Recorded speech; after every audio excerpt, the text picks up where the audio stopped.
So I think we have an exciting event here ahead of us. You know, I think I was only a few weeks in my appointment here, and I was at home giving, with a group of friends, and it was probably not an appropriate time, but I found myself preaching about the power of poop. I'd only just met Dr. Silverman. And I would say that it was only shortly after that I met Dr. Burton that I started taking probiotics. I put my whole family on probiotics, including the dog. And so I just want to tell you that the passion of our researchers and what you're about to witness here today might also change you, because it's very infectious.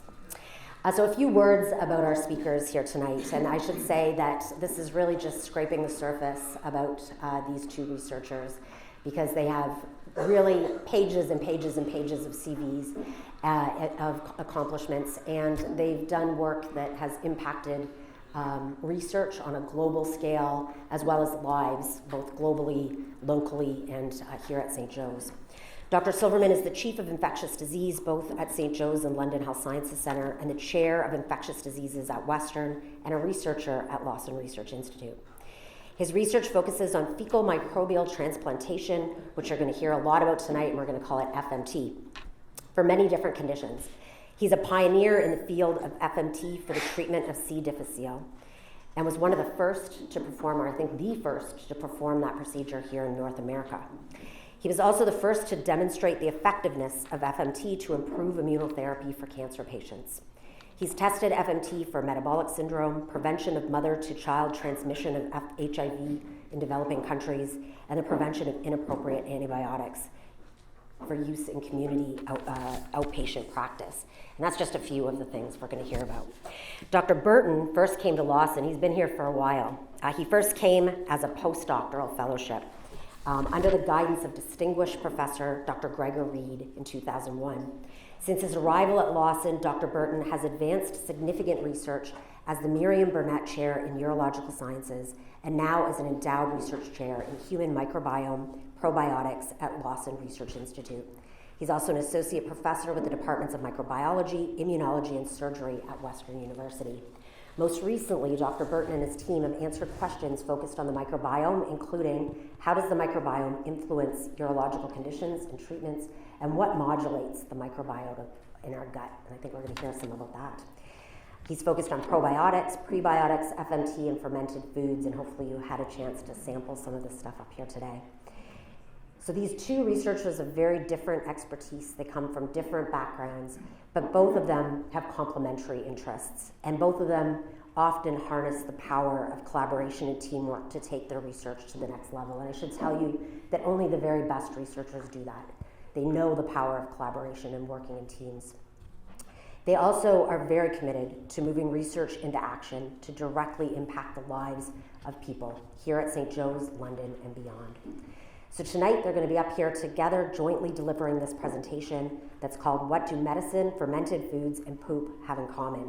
Ladies and gentlemen, please join me in welcome Dr. Jeremy Burton and Michael Silverman.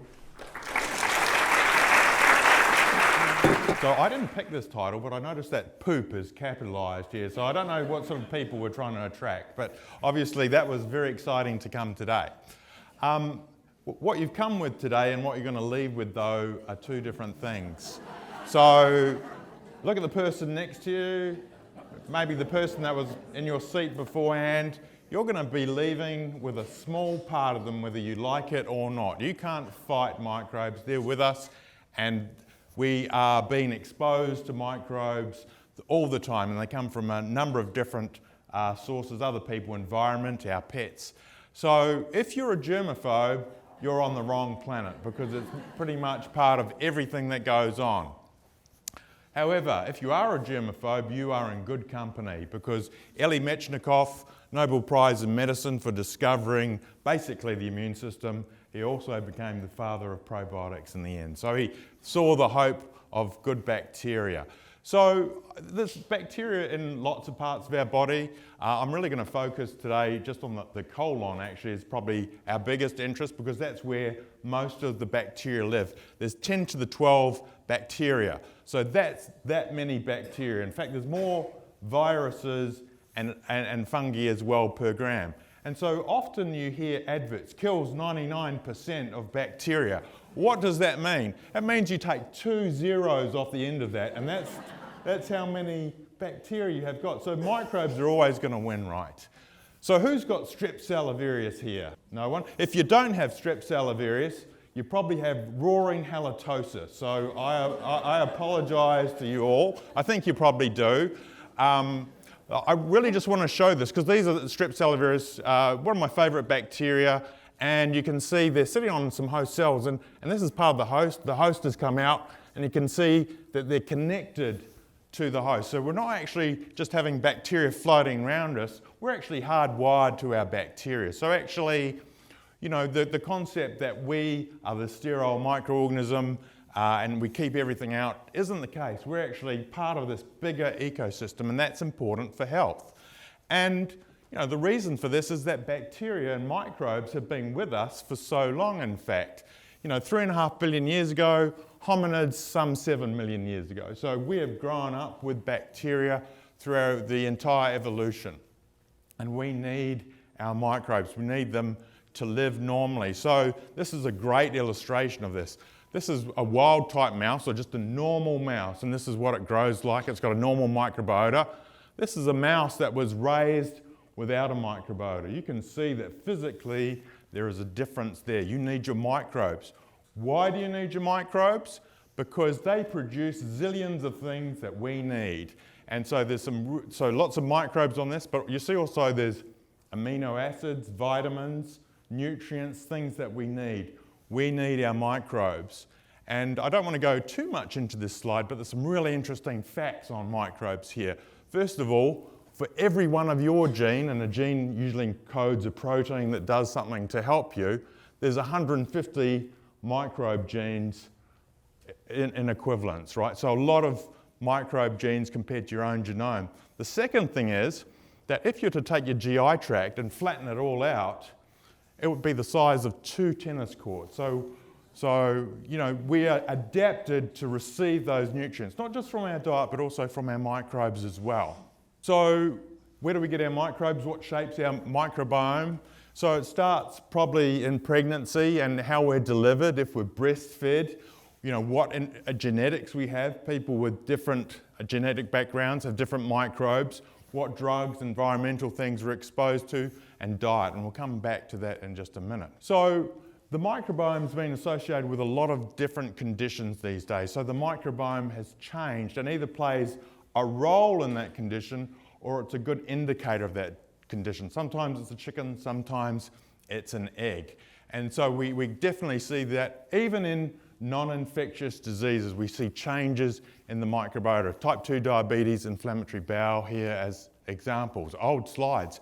And you know, if we take people out of their natural environment, their microbiome changes, and that can have health effects too. There's a great example in Ireland, Irish travellers who are genetically the same as the rest of the Irish population, but they used to, and still many do, live in sort of tight, small communities, housed together, closely together with, and they have animals, horses and dogs.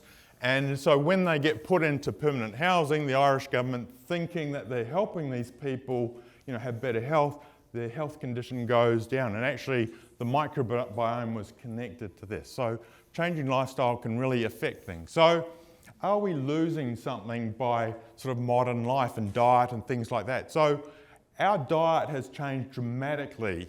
We pasteurize food, and that's been, you know, pretty good at preventing infectious disease, but we might be losing things, microbes and things that we once used. People don't eat many microbes anymore. So the average American meal contains about equivalent to like a tablespoon of yogurt worth of microbes, not very much. We don't eat much fermented foods, and we don't eat a lot of foods that stimulate our own bacterial prebiotics. And I'm not going to talk about prebiotics much today, but they're important too. So how can we positively support our microbiota? Well, next we're going to hear from Mike Silverman. And I don't want to talk too much about FMT because he's got all the good poop jokes and they're going to come, I'm sure. But it's an incredibly powerful way of changing the microbiota. And it shows us the power of the microbiome in health. But this isn't something that we would do every day. How do we help our microbiome every day? So diet is the most practical. And as I said, if you change where you are and eat what other people eat, your microbiome changes. So this guy, Jeff Leach, he's an anthropologist. He went to Tanzania. He lived with the Hadza, which is one of the last tribes of hunter-gatherers. You can see that this is what his microbiota looked like before, and this was after. So it changed quite dramatically. So diet really determines the things that, what our microbes produce. What we eat, our microbes eat. So we have dietary guidelines for nutrition, but we don't have them for the microbes, promoting microbes. So diet is good at perhaps preventing disease, but what about treating the disease? So I'm not saying this is St. Joe's hospital food. Hospital food gets a bad rap, but really we have to be careful with what we feed people. And there's a lot of interest in diets actually at the moment, and we think of diets with regards to obesity and also sort of living longer with cancer and stuff like that. So we see keto-like diets like Atkins diet, which pretty good at reducing weight, and then we see Mediterranean diets. But what do they do to your microbiome? So as a sort of kind of general rule, if you eat a lot of fruit and vegetables, complex carbohydrates, your microbes produce a lot of short-chain fatty acids, which are good. They feed other bits of your body. If you eat a lot of animal protein, you produce actually things that are toxic precursors which have been implicated in some metabolic diseases. So you might lose weight, but you may not actually be better off from a health perspective. Vegetarians have 6 times less of these typically, which is interesting. Okay, so you can sort of take probiotics to eat microbes, and a lot of people get what they think probiotics wrong all the time. So live microbes administered in adequate amounts confers a health benefit. So people say that yogurt are probiotics. That's not true. You can have a probiotic yogurt, but it has to have a proven benefit. They're not fermented foods, not good bacteria in your intestinal tract. People get the definitions quite wrong. Typically, they're products that contain a limited number of bacteria, of pure strains with proven health benefits. And so typically these are purchased and you don't make them at home. I want to pivot now to fermented food, which is a really big interest of mine. So it contains often microbes and also the molecules that the microbes produce. It's not always containing microbes, but quite often. And obviously, everyone here consumes some sort of fermented food at some stage, whether that's yogurt or cheese or something like that. But if you're maybe from further away culturally, maybe you consume something a little bit different. So why do we ferment food? Well, traditionally, it's been because we want to preserve the food. It's sustainable. But it turned out that the stuff tasted all right. So sometimes we do it for taste. But now we're doing it for health. Now, the thing about fermented food is that it's a really broad category. We start off with a number of different raw ingredients, different protein types. We add microbes or the microbes are already present. So like with yogurt, we add yogurts to the milk to make the yogurt. Or for example, sauerkraut already has those microbes on the leaves of the cabbage. So different microbes have different ways that they process those molecules, and then we get this transformation.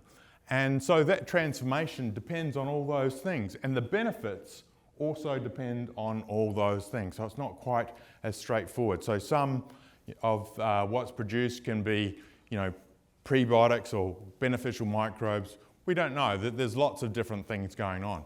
As I said before, every culture has a history of fermented food, including in Canada. Indigenous people have fermented food. So every culture does this and has done it for a reason. So we already know some of the benefits of fermented food. My predecessor, Gregor, he set up fermented food kitchens in Africa to help people get better nutrition. It was very successful, led to micro enterprises for women delivering fermented food, and actually touches a vast number of people. So we know some benefits of fermented food, some of the fermented foods closer to home, some that are here today. So we've got booch and nuts for cheese as examples. And we've actually worked with the nuts for cheese, and we found that fermenting the cashews that this cheese is made out of reduces the allergen. So just fermenting the nuts, reduces the amount of allergen, which allows more wider access for some people. But there's other benefits for fermented foods too, some more general benefits. And if you look at large studies, so there's been large studies done which show that consuming fermented foods is benefit. So this is a dairy food example, and looking at cancer, there's a significant benefit from consuming these. But there's many types of fermented food. And while these large population studies show the benefits, the reason why we get these benefits has been quite elusive. So it's actually hard for me as a scientist to recommend fermented foods. And it's not due that there's lack of clinical trials, because there are some clinical trials that support that fermented foods are beneficial. It's because that they are so different. Even the same product, and I'll use kombucha as an example, there's some here tonight, it can be different between different manufacturers, different in how it's made. And this is a study of Canadian kombucha that we've just recently completed. So some came from big box stores, some were small batch, and this is just the number of bacteria. We did a lot of other things as well, but you can see that the number of bacteria is vastly different between different products. So some is sugary water with a few bacteria swimming around, and others are have the microbes growing in it, producing beneficial molecules, which will still be in that product when sold. There's lots of different fermentation products, so wine and beer are fermentation products. So my central message today isn't to leave here and go binge drinking. I know some people only hear some things, but not all fermented foods are beneficial, some aren't. Alcohol, is less desirable, there can be toxins produced in other things. But by and large they are. So I don't know if anyone watches Netflix, but lately there's a microbiome program on it. I couldn't watch it drove me insane in 5 minutes. But Justin Sonnenberg was one of the experts on this, and Justin is very well known in the field. And he conducted this really interesting study on fermented food. He compared two groups, high fibre versus high fermented food, and actually found that the health benefits were better for the high fermented food group, more microbe diversity, which is a good thing in the gut, but more importantly, decreased inflammatory signals and activity, which was better for health. So came to the conclusion that actually a high fermented food diet was better than high fibre diet.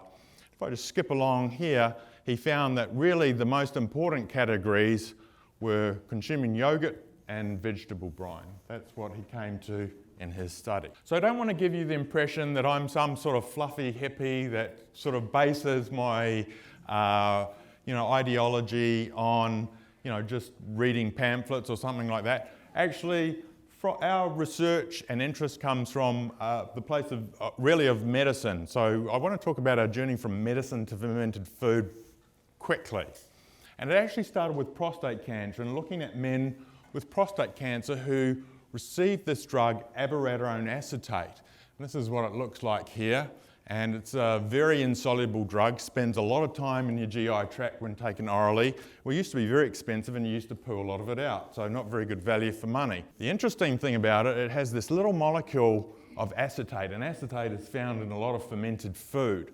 And because it was attached, it got a lot deeper in the intestinal tract. So we found something really interesting in these prostate cancer patients that took this drug. It stimulated a microorganism called Akkermansia, and I don't know if anyone has heard of Akkermansia. You've probably heard of lactobacilli and bifidus and those sorts of things, but Akkermansia is one of the very hot microbes at the moment in microbiology. So their levels were 5 times higher than control group.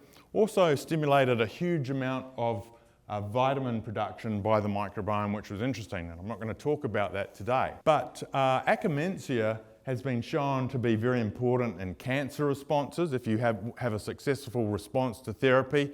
And also there's even been a group that has fed overweight people Akkermansia and they've reduced weight. So Akkermansia is one of the microbes which plays a real central role in metabolism. So people have actually commercialised it. You can buy it commercially in the United States. There's this product here which actually has a very nice paper in the Lancet which shows its benefit. So what we found was that this, just to recap, that this prostate cancer drug had an acetate to it, attached to it, and it could promote the bacteria. So acetate is common in fermented foods, including apple cider vinegar from fermented apple juice. But the problem is that free acetate just gets absorbed very quickly. But in the abiraterone acetate, it went deeper into the GI tract. And so if we could get something like apple cider vinegar deeper into the GI tract, well then maybe we can stimulate this bacteria. And so what we did, we started to put apple cider vinegar in delayed release capsules. And we sort of did a Russian doll approach, and then I took them myself just to see what happened to my own microbiota like a good scientist would.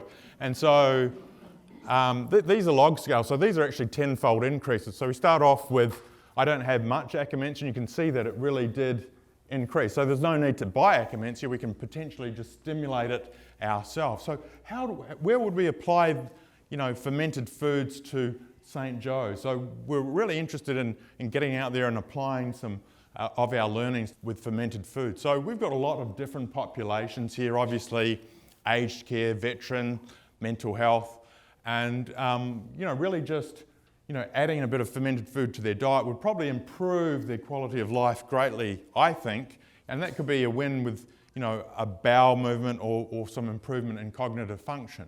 But what about the apple cider vinegar? Well, an opportunity arose from the first episode Mood and Anxiety program, which we were asked, they'd recognised that the microbiome was potentially involved with some of the issues that they were facing, and they said that they'd like to do a microbiome study, and we suggested the apple cider vinegar. So they suggested that we do a study of young people, and those people typically were using antidepressants or mood stabilisers. And a problem with these medications is that weight gain. People put on weight when they go on them. And so we thought, well, maybe if people took this apple cider vinegar, stimulated bacteria like Akkermansia, maybe we could improve their metabolic health that way. So these people typically don't have a very good diet, and a lot of people don't like fermented foods, and we didn't think that these people would eat fermented food. So we started studying apple cider vinegar in delayed release format with these people twice daily for 3 months. And we're completing 10 people now. This is the data from 5 people in each one. So what we have here is LDL cholesterol, everyone was dropping, anxiety and depression score. So you can see that, and this is held true for the larger number of people. So it seemed to make a difference in this population. So these are only preliminary results, but we're very interested in them. But the microbiome analysis doesn't lie, and what we found in these people is that yes, they had a major microbiome change when they took these delayed release apple cider vinegar capsules. So I'm not going to explain this too much, but everything with the colour has significantly changed, and you can see up the top Akkermansia is increased in these populations. So that was really favourable for us, and we're looking forward to doing more. So I haven't had much time, and I'm running out of time, and Mike needs his time. But I think that fermented foods has a big place in healthcare in the future, and maybe we will have food labs or kitchens that provide those to patients. That's where I see it potentially going. But if I could just leave you with just a few little messages, and that is, first of all, microbes are incredibly powerful potentiators of health, and I'm sure that Mike's going to say the same thing as well. Some advances in treatments are probably hiding in plain sight right in front of us. I've talked a little bit about diet, probiotics, and fermented foods. And not all fermented foods are equal in their health benefits. We obviously need to learn more about them and sort of use them sensibly. But I think our populations of patients could really benefit from their consumption. Now, I'm the guy that just sits at the desk. These are the people that do all the work, and I can't thank them enough, and there's a couple here tonight, but thank you very much for your time. So I know Dr. Burton had a lot to say that was exciting to hear, but you're stuck with me now for a little bit. But so I'm going to talk about fecal transplantation. or fecal microbial transplantation. We call it FMT because that sounds better instead of using the word fecal, which gets everybody upset. Basically, we all have all these microbes in our gut, and the idea is, well, people have different diseases, and can we take the poop from somebody who may be healthy and get it mixed up with your poop, and then hopefully we'll make you better. And all the stuff I'm going to talk about we're doing is research that we're doing here at St. Joe's. Fecal transplantation, where did this start? Why do we do it? The classic disease is something called C. difficile, Clostridium difficile, and you may have heard about it. It's the reason why we don't like to take too many antibiotics, one of the big reasons. There's many others as well, but because you wipe out all the healthy bacteria that Dr. Burton talked about, and then this one overgrows. And when that one C. difficile overgrows, because the other ones normally would inhibit it, you get severe diarrhea. And it's not just, well, just a little bit of the runs, I've had the runs. This is diarrhea that can be diarrhea to death.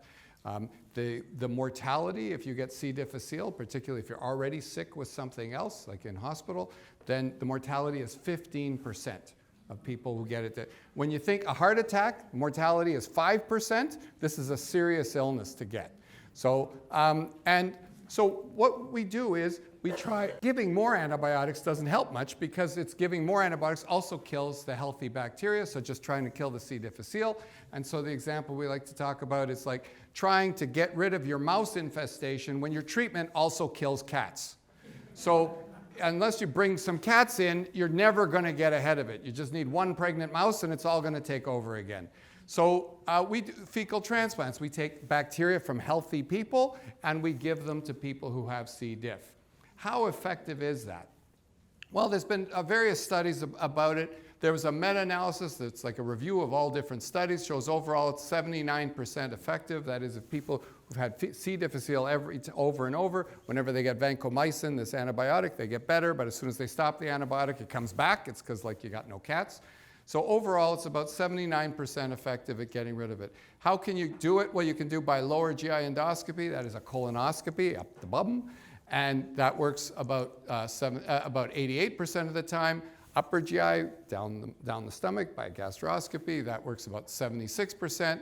If you take capsules, about 81%. If you get an enema, 50% of the time it works. How are we doing here in London? So I've been doing it for a long time, but we've been steadily improving our technique over those times since we've started doing this back in 2003. Our program here, we've done 111 transplants. We did I started in Toronto before I came here, but we've done 111 since we came to London. Success rates, we looked at that. Via enema, and what we do is we give one enema, and then we do one more a week later.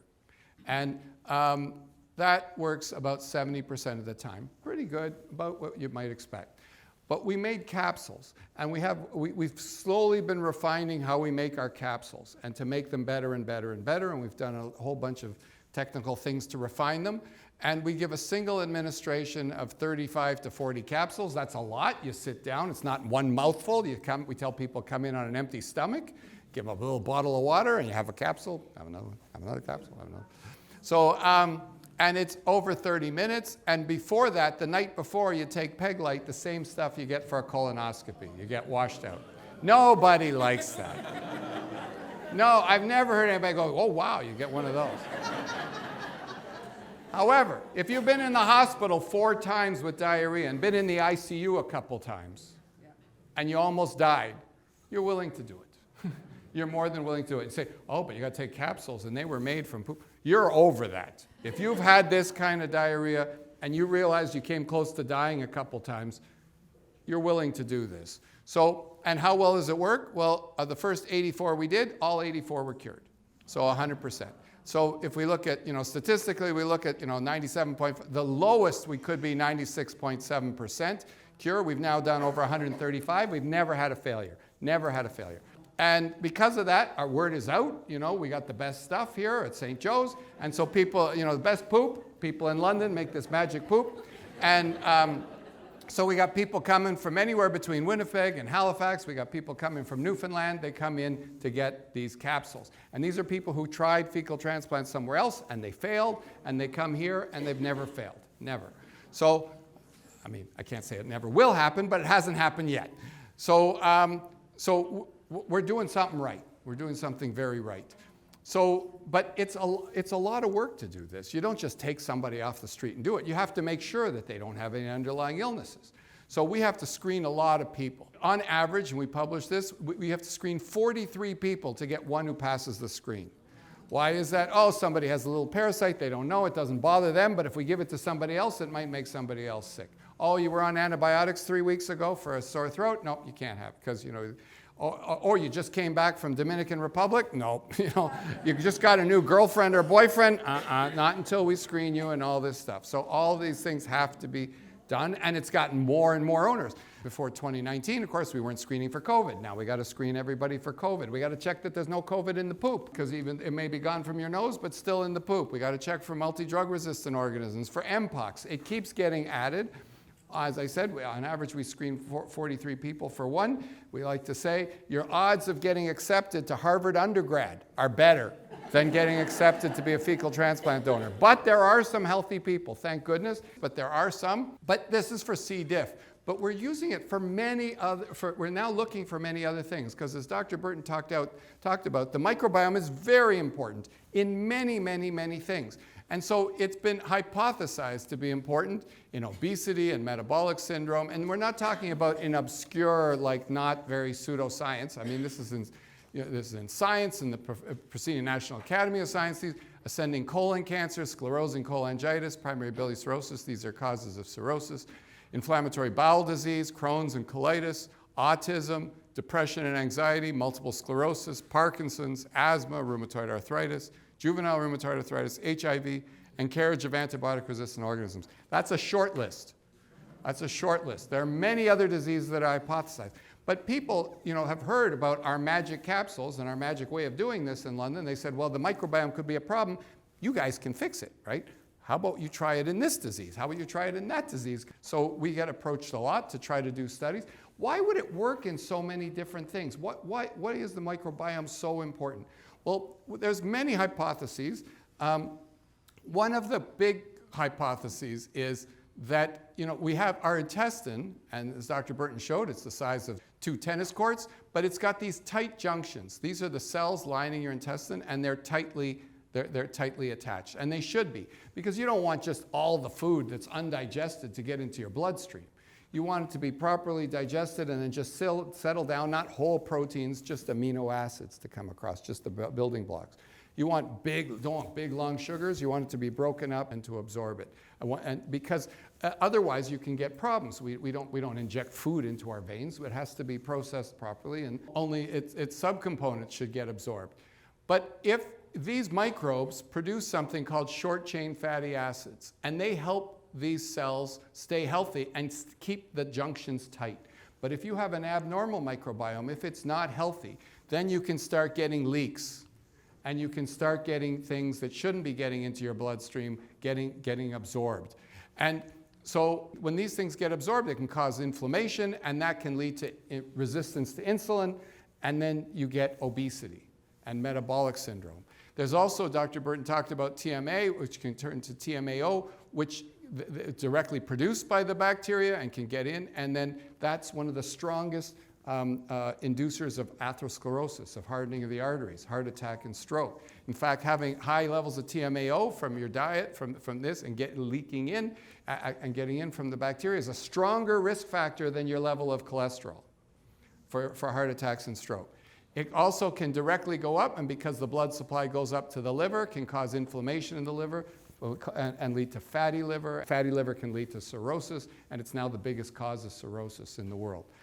And because of the inflammation, as I said, it can cause obesity, type 2 diabetes, but also because all these different proteins, and there's gazillions of proteins because there's thousands of different types of bacteria in there, they can trigger inflammation, and some of those proteins are similar to our own and can trigger autoimmunity, and this can lead to autoimmune conditions like type 1 diabetes, where you're no longer able to produce insulin, like MS, like rheumatoid arthritis, many other things. So can we do anything about this leaky gut? Can we change that by replacing it with a healthy microbiome? So this is a poster that's going to be tough for a lot of people to figure, but let me just simplify. The higher the number, the leakier your gut. The higher the number, the leakier your gut. And we either did, these are people who had fatty liver, and we either gave them somebody else's bacteria from somebody else who was healthy, or gave them their own back. And when they got somebody else's healthy, the gut got less leaky. We were able to get to stop some of the one of the major components of this. We were able to do it in people with MS. We were able to, by giving a healthy microbiome, we can make the gut less leaky. So I'm going to focus a little bit on something else right now, which is cancer, which has been alluded to. There's a lot of research being done on the microbiome in cancer. And there's a whole bunch of bacteria that have been shown to be harmful, that if you have cancer, you're less likely to get better and you're less likely to be able to handle it, and some that are helpful. And people say, well, let's add this one, or let's add this one, or let's add that one. But then, of course, you're not getting rid of all the harmful ones. And why are there all these bacteria that would be harmful and all these bacteria that are helpful? There's a constant little interplay between the organisms in your gut and your immune system. We've got these thousands of different types of strains and trillions of organisms. And it's like the thermostat. These organisms can turn up the immune system or they can turn it down. And some turn it up and some turn it down. Now, if you have cancer, you want something that's going to turn up your immune system to attack the tumor. You don't want it turned down. But some of these make the immune system get more quiescent, and some of them stimulate it. And so people have tried to give this strain or give that strain. But our thought was, well, you want to get rid of the harmful ones, you want to get the beneficial ones. The best way to do that is a fecal transplant. We just give you that bowel washout, we wash out all your stuff and give you somebody else's whole new stuff from a young, healthy person generally. So, and will that make you respond better to cancer, to the cancer therapies? Now, one of the biggest things that's happening in cancer therapy is called immunotherapy. We have, as I said, our immune system is there, but we don't want it to attack self, so the cells have what's called checks in them to stop them from attacking self. The immune system has checks in it to stop from attacking yourself. Cancer is from us. It's a little different, it's mutated, so it overgrows, but it's not that different.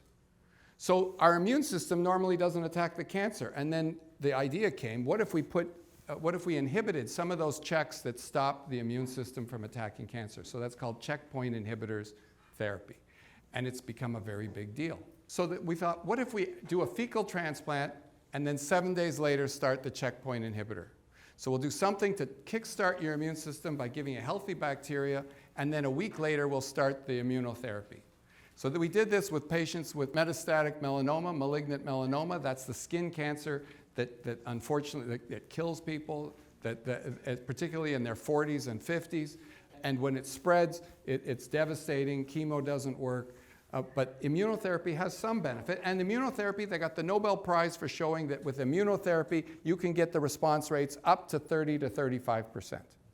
So what if we do our approach? Fecal transplant and then immunotherapy start a week later. What kind of responses were we getting? Well, in terms of green means the tumor's completely gone. It's disappeared. So we had 3 people out of 20 that's what happened. In brown here, it got better. The tumor shrunk. And in blue, it stayed the same. And in red, it got worse. So in terms of those, best optimized response, 65%. If you include those who have stable disease, 75%. They got the Nobel Prize for getting it up to 30 to 35. We're getting up to 65 to 75% by just adding a fecal transplant for a week before. One dose. So, and is it the fecal transplant? I mean, maybe it's a coincidence. Maybe we did this in 20 people and they just happened to do really well. So we took poop from these people just before they got the transplant and gave it to mice. It's easy to give a fecal transplant to mice. You put it in front of them, they eat it. So, and they took the poop from before, and they either got the checkpoint inhibitor or they got a placebo, and they had the tumor, the melanoma, stuck under their skin, so it was growing. If they got the poop from before, the difference in the growth, whether you got the checkpoint inhibitor or not, there was no difference. If you got the old microbes from before. But if you got the microbes after the transplant, they got the person's poop after, and then they got either the checkpoint inhibitor or placebo, now the checkpoint inhibitor works. Now that they got the new poop, the new microbes from the healthy person, now the checkpoint inhibitors work. when otherwise they wouldn't have worked. And we were able to show that has your microbiome become more like the donor, more like that healthy young person who was kind enough to drop off their poop that we made this from. The lower this is, the more it's like the donor. In the few who didn't respond, it got like the donor for 2 weeks, but then their old stuff grew back. In those who responded and the tumor shrunk, their microbes are now looking like the donor. It's staying. Those who respond, which is the majority, they got the healthy microbes. And we published this in Nature Medicine, which is a big deal because it's one of the foremost medical journals in the world. That was with a single checkpoint inhibitor. When we did it with 2 checkpoint inhibitors, we got awesome results. 75% from previous studies in the New England Journal, when they used 2 checkpoint inhibitors, they got 58%. We're getting a significant bump up just from 1 fecal transplant, which is relatively cheap. These checkpoint inhibitors are $150,000 a year, and you have to stay on them. And they're on 2 of them. Our cheap little thing with poop makes the $300,000 a year thing work way better. So we tried it with the #1 cancer killer in the world, lung cancer, in non-small cell lung cancer, with a single checkpoint inhibitor. So we know what to expect from the landmark studies. 45% will respond with a checkpoint inhibitor, or 39% in another one. We're up to 77%, and just yesterday we heard we're up a little over 80 now, because the few that were slow to respond are now starting to respond. So are shrinking their tumors. So it is remarkable. It is remarkable. I didn't think it would work this good. I really didn't. So I hoped, but I didn't dare hope it would work this well. So what's next? So we now have funding from the CIHR and the Weston Foundation to do a randomized trial, 22 oncology centers across Canada, and Toronto and Vancouver and Montreal, and across all the cancer centers, all the major cancer centers in Canada, with adding fecal transplant with the checkpoint inhibitor versus the checkpoint inhibitor alone with melanoma. And we have ongoing trials. We have one with renal cancer, kidney cancer, with Dr. Fernandez, and we haven't got full data, but right now the data looks very encouraging. Pancreatic cancer, that one's about to start with my partner Dr. Malecki and Dr. Lenahan, and breast cancer, doing fecal transplant before people start the chemo, and before surgery, and breast cancer, lymphoma, which is a blood cancer, with partners in Philadelphia at the University of Pennsylvania. The FDA has approached us and said, please file, we want your drug. We want this to be available in the United States for studies. All other studies we've had approval by Health Canada, but the FDA wants us to apply. We've got studies with atherosclerosis with David Spence from neurology, with HIV and advanced immune deficiency with partners in McGill, and early rheumatoid arthritis with Dr. Barra, and in development with also with Dr. Burton with psychiatry, eating disorders, hepatology. We're looking at more studies. So this is huge. Back in 2011, it was estimated 1.54% of all patients who have cancer were going to get these checkpoint inhibitors. By 2018, it's 43%. It's estimated now over 2/3 of everybody with cancer is getting these drugs. So if our FMT makes them work like twice as good, this is a significant issue. So Jennifer Wargo, who's like the godmother of immunotherapy at MD in the world, from MD Anderson in Houston, said, your FMT studies have radically changed the whole field of oncology. And she said at an international conference, it's the most exciting development in oncology in many years. Big deal.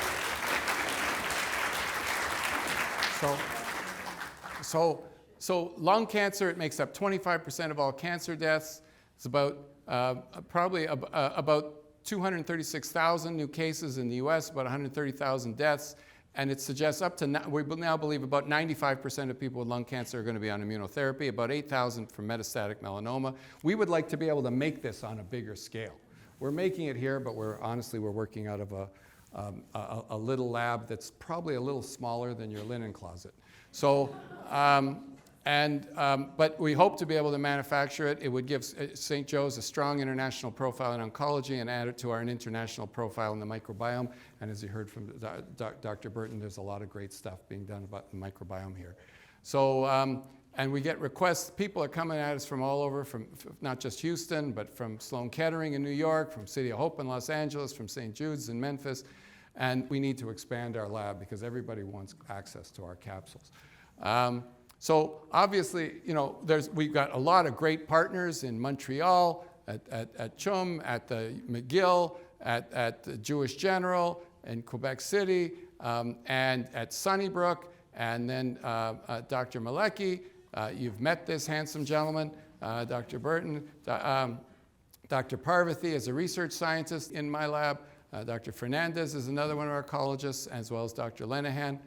And we've got lots of partners for all our other studies in liver disease, in endocrine and neurology. And so we want to be able to make a prescription that people can get this. This was a suggested prescription pad that we could use. And we're looking, because we need to expand the lab, so we're looking for donations at St. Joseph Healthcare Foundation.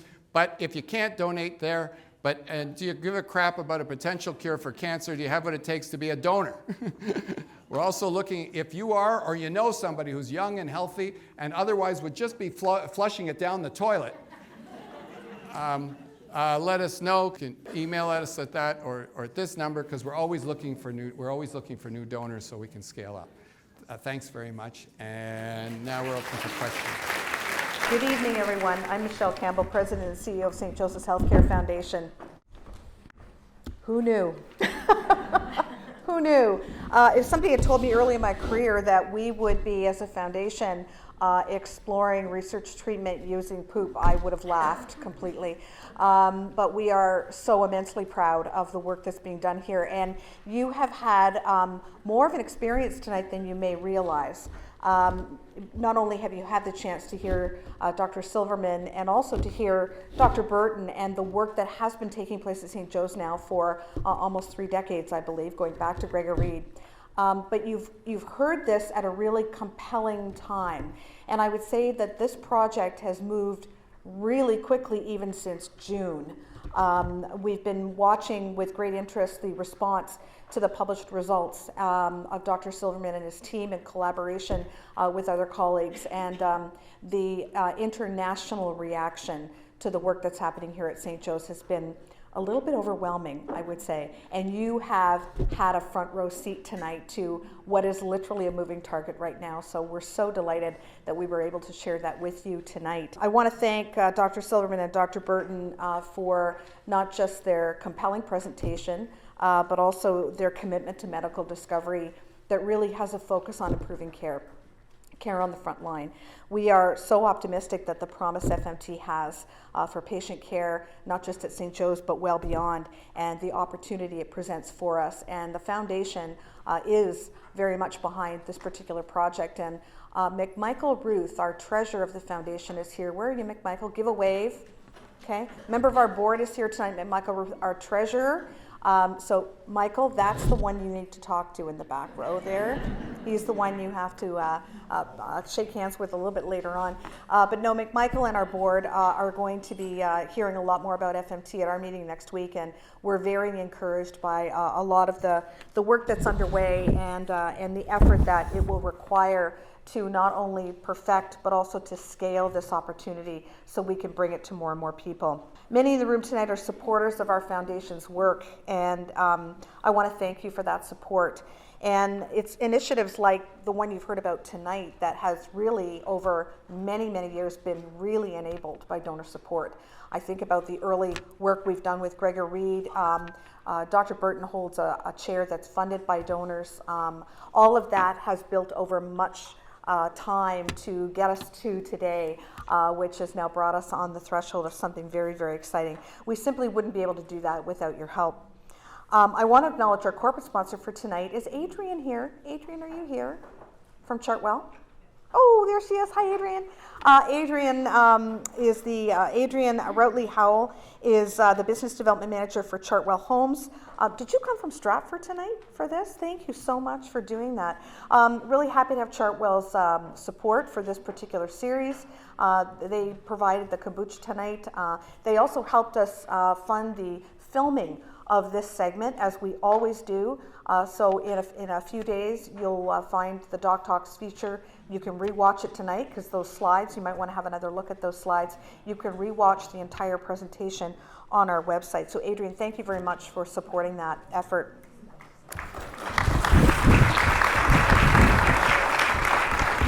Our next DocTalks is scheduled for November 7th, and that will feature Dr. Sherry Lynn Kane and Dr. Jacoby Elliott on the topic of fostering a healthcare system responsive to older adults. It's another strategic focus of our work here at St. Joseph's, and will be another compelling presentation. You have a short comment card at your place settings tonight. We would ask you if you could take a moment to fill that out, give us a little bit of feedback, leave it at your place setting, and we'll collect those up a little bit later. If you are interested in finding out more about how you could philanthropically support this particular project, leave us a little note and we'll have somebody get in touch with you to help you do that. Please register online for our upcoming DocTalks. You can do that ahead of time. You know we have a full room, so you might want to do that earlier than usual. And please rewatch all of our former DocTalks presentations on our website if you wish. Our next opportunity to gather is going to be our upcoming fundraising event, the St. Joseph's Tribute Dinner on October 9th, featuring Canadian Olympic gold medalist Dr. Haley Wickenhauser. Tickets are still available. If you're interested, please talk to one of us or again, visit our website. Again, thank you so much for coming tonight.